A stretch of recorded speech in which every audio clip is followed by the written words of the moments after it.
What's going on, guys? My name is Mythic, and welcome to the first episode of the Under the Rim podcast. This is just a podcast where I can talk about any NBA things I have in my head that I can't really necessarily make into a video, that I just want to talk to you guys, get my discussion out there, really just off the top of my head, somewhere I can just chill, relax, and have just a conversation. So basically, the date is February 26th. Yesterday, the Raptors played the Bucks, and I got some things to say because I've been thinking about this a long time. I've been thinking about if I should make it into a video, if I should just talk about it, if I don't know, because I always talk about it with myself and friends and everything, and I don't know. So when it comes to the Raptors, I hear a lot of people. Well, they're second. I'm pretty sure second or third in the East right now. They lost to the Bucks yesterday. It wasn't that bad of a loss. I think it was like 10 something around there. Can't really remember the score, but everyone's saying, yeah, the Raptors are gonna have a deep run. I don't know if it's only just in Toronto thing because they're biased, obviously, but everyone's gonna say they're having a deep run. They're gonna go again because they're playing really well this year. They had a really high win streak this year. They've been killing it this year. I can't even lie. Can't even hate on them for that. But I don't know where these opinions are that the Raptors are going to make the finals or make the conference finals even, because if you think about it honestly, do I think the Raptors would make a deep run into the playoffs? No, because of one simple reason of when Kawhi left. They need someone like Kawhi to even go somewhere, and everyone's gonna be like, yeah, this is obvious, but like when I'm telling you, it's the Raptors are playing really well in that right now. Don't get me wrong, but it's situations like this, like in the Bucks yesterday, where you need someone to handle guys like Giannis, handle those superstars. And no disrespect to guys like Pascal Siakam or Fred VanVleet or these guys who are up and coming stars. Siakam is pretty much an all star at this point, but he's not that guy, like he's not that guy that Kawhi was, or he's not that guy that LeBron is to the Lakers or Damian Lillard is to the Portland Trailblazers. Yes, he's a really good player, but when Kawhi was on the Raptors, okay, he was carrying this offensive and defensive load for this team. Yes, he was load managing, but when it came time to really get down to it, the playoffs, he was there every single game. He suited up through injury, through those nagging injuries, and he played hard every single game. And the Raptors are missing one of the most important factors is they don't have a closer, in my opinion. They don't have a true closer that they can go to and say, give him the ball and let's like get me there, take me there. I want you to take me there. Like in the game 7 versus Philly in the 2019 playoffs. All right, they gave it to Kawhi. Kawhi hit that iconic shot. Every time they need someone in the clutch, they were giving it to Kawhi. They given it to Kawhi. Now they got to give it to guys like Lowry, Siakam, Van Vliet, maybe OG. But don't get me wrong, these guys are all terrific players. Terrific players. Sorry,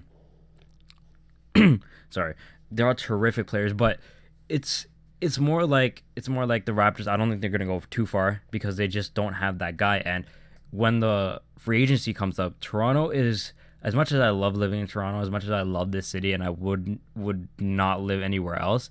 It's not a free agent destination. You don't see free agents saying, yeah, I want to go to Toronto. Like, I want to sign with Toronto. I don't know where these rumors that Giannis is signing to Toronto are coming from, because it's not going to happen. I don't think Giannis is going to leave in general. I think Giannis's loyalty is thicker than blood, thicker than oatmeal. I don't think he will leave the Bucks. I think he wants to become the best Buck that ever played for Milwaukee. So I don't think like the Toronto Raptors can get really much better from here, if you get what I'm saying, because they're kind of stuck in limbo right now, where they're not bad enough to be a lottery team, but they're not good enough to be a championship contender. And you might say, oh, they're playing really well, 15-game win streak, they're dominating all the other teams, they beat all these other teams. But I'm telling you, when it comes down to it, when it comes down to the playoffs, there was always one problem that the Toronto Raptors had, that they could not execute when it came down to it. DeRozan couldn't execute. Lowry couldn't execute. The one guy that came through to executing was Kawhi. And sometimes you would have Pascal, but Pascal, I don't think he's at that stage in his career where he can carry the team like a Kawhi, like even like LeBron, like AD on the Pelicans. Maybe the Pelicans didn't really go that far, but AD still got them to the playoffs at points. Like a Lillard, like a Harden, like those guys, the guys that you just go to, the go-to guys that are just carrying the offensive load for the team right now. I don't think Siakam can do that. I don't think I don't think that the Raptors can win a championship until they get an MVP caliber player like a Kawhi, like a LeBron, like a James Harden. If they can find a way to trade for somebody, that's great. The Raptors needed to. They absolutely need to keep Kawhi. Okay, I didn't care what anybody said. They had that trade up for, I think it was to keep Kawhi, to get Westbrook and Paul George, but they had to trade a bunch of pieces. Personally, I would have done that. I would have traded a bunch of pieces and kept that because I think that is an auto championship contender. You keep the same. I don't know who they were going to trade again. I think they were going to trade picks, maybe Lowry. But if they were giving up a lot for Westbrook, Paul George, and Kawhi, just sign randoms. Like sign randoms in free agency. Honestly, like Jamal Crawford was still sitting there. I'm sure the Clippers picked up at this point now, if they saw how stacked the Raptors would be, I'm pretty sure they would go to the Raptors because you see, if you have guys like Kawhi, he is a big help. Also, not just because he can execute in the clutch, he can carry all the loads, but because he attracts free agents. He's a big free agency name that you would want to play with, like Paul George. Like he took Paul George off the OKC Thunder, bruh. He basically told him like, you want to come play with me? Request a trade right now, and Paul George said, yeah, let's do it. Like, shit. And he got Paul George to request a trade off the OKC Thunder after they just lost to the Portland Trailblazers. It was shock. I didn't see it coming. It happened as soon as Kawhi signed. It happened as soon as Kawhi signed to the Clippers. As soon as he signed to the Clippers, Paul George was on the Clippers. And I'm telling you, you need big names like that. You need big names to help you recruit, because you'll have guys like LeBron who will recruit AD, will recruit all these people, but I don't ever really see anybody on the Raptors trying to do that. Okay, maybe it happens off screen or in silence, maybe, but I don't think Lou Willoughby was shitted on Toronto in one of the recent interviews of why people don't want to stay in Toronto, because it's like Canada, and Canada's like fucking Mars, the Mars to the NBA. We're like a whole different planet, okay? And like he says, you're gonna need different bank accounts, different currency, customs, all this shit. Like, and I get how it's tedious, but these are all things that go into affecting playing for the Raptors, and this is why I think the Raptors are gonna have a really, really hard time getting another MVP level player. If Siakam doesn't grow into that, then the Raptors are kind of screwed. Honestly, I'm telling you, they're stuck in this limbo right now, because even though they don't have anyone to really give the money to, Lowry's kind of overpaid in my opinion. But it's not like we could have gave the money to Kawhi or something like that. We're stuck. The Raptors are stuck in this position, and it's about time I think people start realizing this. That Raptors fans start realizing this. Yes, I get you have hope, and yes, the NBA is a place where anything can happen. The Pistons beat the Lakers 3-1 comeback, 2-3-1 comebacks in the same year. I'm telling you, like, anything can happen, but I think the Raptors are going to be a second round team max, and then they're going to get knocked out. They're going to get knocked out by the Bucks, by the Celtics. Every time the 76ers kind of play the Raptors, like, Joel Embiid just turns to shit. I don't know why, so maybe not the 76ers, but I think it's going to be the Bucks. It's going to be the Celtics. Maybe the Heat. If the Heat keep playing like Heat, I think they could knock out the Raptors. I think Jimmy Butler has enough to close. He doesn't have to worry about Kawhi, so I think he can close against the Raptors, because if the Raptors got a guy like Jimmy Butler, certified championship contender. I'm telling you right now, they could make the finals, because right now when you give it to the clutch, it's kind of hard for them to execute in the clutch, because they don't have a guy like Kawhi that can start the run, ignite the run. Yes, they have a lot of great pieces, but I'm telling you, you need that guy. You need the guy that you can give the ball to and say, take me there. I'm telling you right now, I want to voice my opinions on this forever. Can the Raptors win another championship? I do not think they can. And it sucks to see ESPN like sleeping on them, but they can only have their voices heard when they have a guy like Kawhi, when they have a guy like Luka, when they have a guy like James Harden or LeBron or KD, Kyrie. Any of these guys, if you were to put them on Toronto right now, instant championship contender. instant championship contender. You take Kawhi off the team, it becomes a mediocre second round team max. If they make the conference finals, I'll eat my words, but I can bet my life on they will not make the finals. I don't think they're gonna make the finals, to be honest with you. That's pretty much what I have to say about the Raptors. And yesterday was Kobe's memorial. I think it was yesterday or 2 days ago. Of course, like super upsetting. Everyone knows in where they were when they heard the news about Kobe. Um, that was crazy. That whole thing just moved me. And even though I didn't watch Kobe a lot growing up, because like I only recently started getting basketball like probably 6 years ago. Yo, Kobe was an inspiration, bro. Like Kobe meant a lot to the game. It meant a lot, and it pissed me off when I saw these reporters trying to make the memorial about LeBron. And yes, I love LeBron. I'm a big LeBron fan, but like, take this in. Okay, I'm not trying to make it about LeBron either, but it's just something I just really want to vent out. So the more it happened, Vanessa Bryant made her speech, Jordan made his speech, Rob Pelinka, Shaq, all these guys meant a lot to Kobe. Had a big part in Kobe's life, obviously. And then you have people like it wasn't First Take, it was Undisputed with Skip and Shannon. I didn't really watch the segment because it was just out of poor taste. I don't want to watch it. I think it was very hella disrespectful to Kobe that you're gonna talk about why wasn't LeBron there.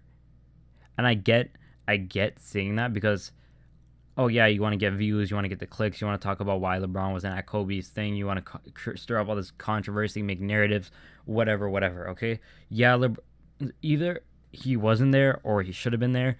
It doesn't matter. It's a win or lose situation. If it's yeah, he was there, then it's, oh, LeBron, why didn't you say a speech? Why didn't you do this? Why didn't you do this? Or if he says no, he wasn't there, it's like, why weren't you there? Why weren't you supporting your friends? All this stuff. There is no way he's winning in this situation, okay? And honestly, when the reporters were asking him, I think it was yesterday, about if he was there or if he was not there, he was kind of just like, he wasn't trying to make it about himself. He was focusing more on Kobe. He was like, his tribute to Kobe, like Vanessa Bryant's speech was beautiful, all this. So I want to know why that not First Take, I keep saying First Take, Skip and Shannon, why the producers, even whoever, had the balls to even make a segment like that. Like, what? That is so disrespectful, and I'm surprised why it's not getting more media attention. Like, the only thing getting attention is why LeBron wasn't there. Why does that matter if he was there or not? Why does that matter? If somebody died, if one of my close friends died, because you can see how close LeBron and Kobe were. Some people have the gall to say they weren't close at all, but they were close. Like, Kobe's last tweet and last Instagram post was to LeBron. Like, they texted, they talked to each other. They were in the league for years. They formed a like, I'm telling you right now, Kobe and Bron were close. Just because of the magnitude of the stars they were, because of how hard they played the game, they naturally gravitated towards each other. There's a respect for each other there. And for people to try and say LeBron didn't want to show up, or he was in poor taste that he didn't show up, or that he wasn't there, or he didn't say a speech. If one of my close friends died, my close friends died. Side topic, Kobe did have a funeral. It says it happened February 7th. It was a private occasion. For sure, LeBron was at that. Okay, for sure, LeBron is at that. I don't doubt that for a second. Now you go back to the public memorial, where the public, the fans, can be there and pay their final respects to Kobe, you know? LeBron doesn't have to be there. If that's my friend, and if it's too hard on me, I wouldn't want to be in public. I wouldn't want to show my face. I would just want to be in a place where I'm safe, secure, and I could just like relax. I can just grieve, grieve and process, grieve in privacy. I mean, like, why does it have to be he has to be there? Why does it have to be he has to make an appearance? He has to make a speech. He has to say something for Kobe. He already did. He said it on his Instagram when people were blaming him for Kobe's death. He had to say something he had to say a speech before the Lakers game. So everyone's making LeBron try to say something. That's his friend. At the end of the day, it's not because he's a Lakers player. It's not because he's going to be a Lakers legend. It's because that is his friend. That is his boy. And some people just miss this whole concept of that. Yeah, That's my friend. That's my boy. That's my guy that I didn't think this would happen to. It was a shock to everybody. And we didn't know Kobe. We never talked to Kobe. We never met him, but we just idolized him. And he was a legend. Imagine actually knowing him and being close to him and being in that family. Imagine what it does to you. And it shook all of us, and we didn't even know him. And we're going to give LeBron a hard time for not being out there. Relax. Like, has any of y'all had to deal with a very prominent figure in your life dying? And we all process death in difficult ways. I get weird around death. Okay, like when I go to funerals, I don't know what to say. Okay, I get really weird, get really awkward. That's how I process death. I get really weird and really awkward. Maybe LeBron just doesn't want to be around people, and that's fair enough. That's fair enough, and it's not fair to say that he should have been there. It's not fair to say that he should have said a speech. It's not fair to say that he was making it about himself. If he was making it about himself, like he would have made it about himself, and you would have thought. I heard rumors that he was there, but he asked not to be, out of respect, he asked not to be filmed, and he just wants to keep it private. I don't know how true those are. I've tried to look into it, try to research into it, but it's either if he was there, he was there. If he wasn't, he wasn't. Okay, it's none of our business that he was there, and that's what I want to say on that. I just think that segment on FS1 was very, very, very disrespectful to both Kobe and LeBron and the families and the victims. That you could have talked about the memorial, but yet you choose to talk about why he wasn't there. Like, is this slow news day? The ratings going down or some like, huh? Nah. Okay. Moving on to the next and final thing I want to talk about. I just want to make my early award predictions. Like the early predictions for what I think is going to go on this season, who's going to win the different awards. Let's start with like one of the basic ones. Sixth man of the year. I think it's going to be probably Lou Will. Again, Lou Will. I think Lou Will is going to repeat as sixth man. He's been balling this year. He has been balling. If there's anyone I'm missing, can't remember. I'm trying to think of everybody that comes off the bench. Maybe Montrell, but I'm thinking it's going to be Lou Will. Honestly, Lou Will has been killing it for the Clippers. Defensive player of the year. I don't know how Gobert keeps sneaking his ass every year and winning this goddamn award, okay? Yes. Yeah, but then again, I don't watch the Jazz, okay? I don't watch the Jazz, so maybe that's why.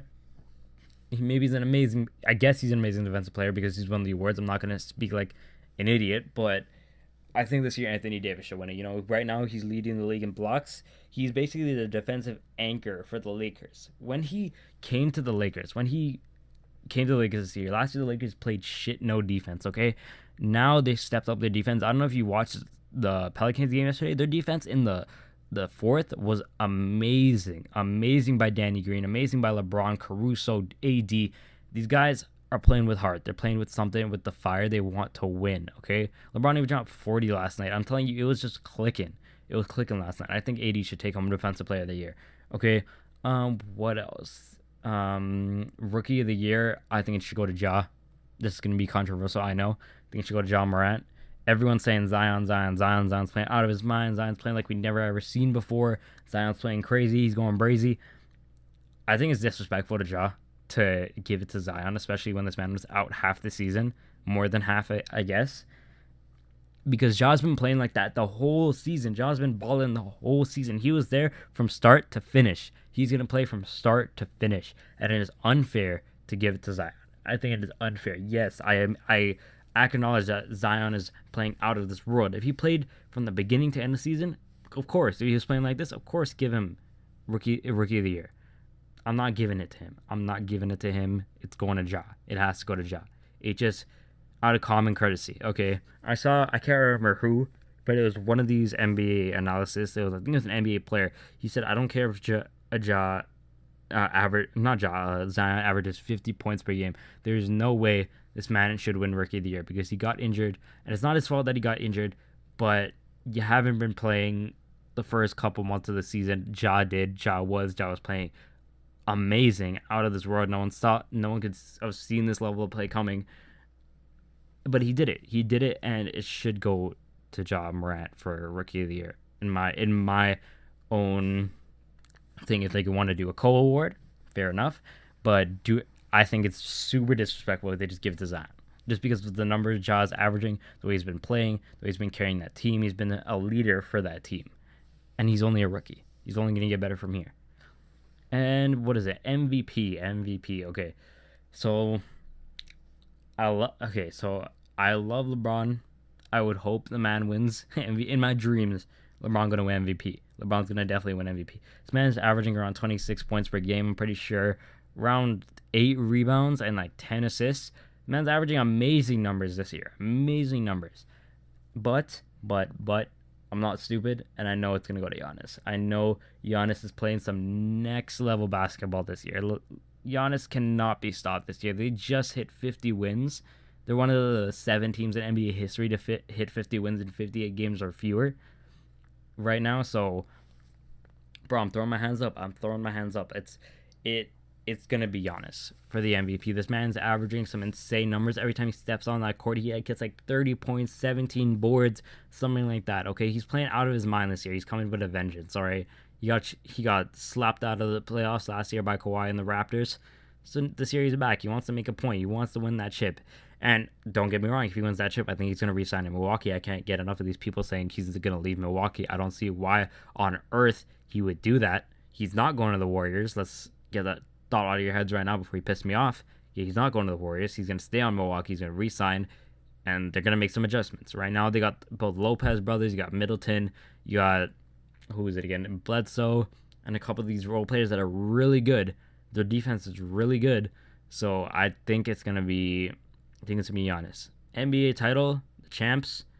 I'm gonna go with the Lakers. Kind of biased here, but it's gonna be Lakers Bucks in finals. I'm pretty sure. The biggest threat to the Lakers right now is the Clippers. I don't think it's the Rockets. I don't think it's anybody else. I think it's the biggest threat is gonna be the Clippers for them to at least reach the finals. But I think they can pull it off in 7 games. I think LeBron and AD can figure it out in 7 games. I think they can use their size 7 games with the addition of Morris, maybe Dion Waiters. I'm hearing. I think that adds more defense firepower that we're gonna need. I think when it comes to the playoff time, LeBron will really turn it up like we've never seen him do it before. Everyone's saying he can't handle Kawhi right now. He can't handle Kawhi. He's backing down from Kawhi. I'm telling y'all right now, as soon as LeBron releases that Zero Dark 23 tweet, you better watch out. All right, this man turns into some next type of animal, okay? He's angry. He didn't even make the playoffs last year. He wasn't even playing last year. He got more rest than we've ever seen before. And the thing is about those Clippers games, everyone forgets about these Clippers games, all right? So first and second, the Lakers were leading. And that's what pissed me off about the Lakers. Lakers leading the whole game. Just in the fourth quarter, we started choking. Started making bad passes. Couldn't make a shot. Clippers were capitalizing. So if the Lakers can just hold their own in the fourth, they can execute in the fourth, they'll beat the Clippers. They will beat the Clippers. And people forget that's all the games without. The Lakers were just getting dominated the whole way through. They were not getting dominated the whole way through. They were competing with the Clippers. And if they could just execute, I'm telling you. And don't get me wrong, too. LeBron is a good clutch player, but sometimes this man really needs to step it up. What pisses me off with LeBron is the man's free throws. He was on the team with Kyle Korver, for God's sakes. You couldn't ask the man how to shoot some damn free throws while you were there. Whatever, okay? That's my prediction. I think the Lakers will knock out the Clippers in 7. I think it's going to go to game 7. And I think they'll beat the Bucks in, let's say, 6. I think they'll beat the Bucks in 6. I think the Bucks will knock out the Celtics in the Eastern Conference Finals. I think they'll do it in 5. I don't think the Celtics pose a huge threat to the Bucks. If the Celtics and Raptors say, I'd say Celtics. Celtics and Heat, I say Celtics. But against the Bucks, I think Giannis is too much for them. I don't think there's a person on that team that can guard Giannis. I get Jason Tatum's a beast. All these guys are beasts, but I don't think they can handle Giannis. Okay, I think Giannis is a force to be reckoned with. I think he's the new LeBron of the East. You know how LeBron was just dominating teams and like, oh, the East is weak. But now ever since LeBron left, you haven't really been hearing that narrative anymore. I think it's going to come back with Giannis. I think Giannis is going to bulldoze through these teams. Maybe he'll shock me. Maybe I'll be wrong. Maybe the Raptors will make the finals. Who knows? All right, you know, it's the NBA. Anything can happen. But those are my predictions. That's pretty much what I think is going to happen this year. And those are my thoughts on the Raptors, the whole LeBron situation. I want to thank you guys so much for listening. And just if you haven't subscribed to my YouTube channel, go look it up. It's called youtube.com/theycallmemythic. Go subscribe and make content like this every other day, whenever I can, if I'm not busy. I'll be trying to release this podcast maybe once every week, twice every week, who knows. Anytime there's big NBA news, I'll probably do like breaking podcasts as quick as I can to talk about, just get my thoughts out there. I hope you guys liked it. If you have any comments or feedback, just let me know in the comments if you wanted me to do. I'm thinking about doing like a whole like video setup, like a lot of podcasts do now. They'll videotape them talking about it. I might just do a whole setup in the basement, get everything ready, get my camera out. Just let me know if you have any feedback. Leave it down in the comments. Thank you so much for listening, and remember, the common mythic.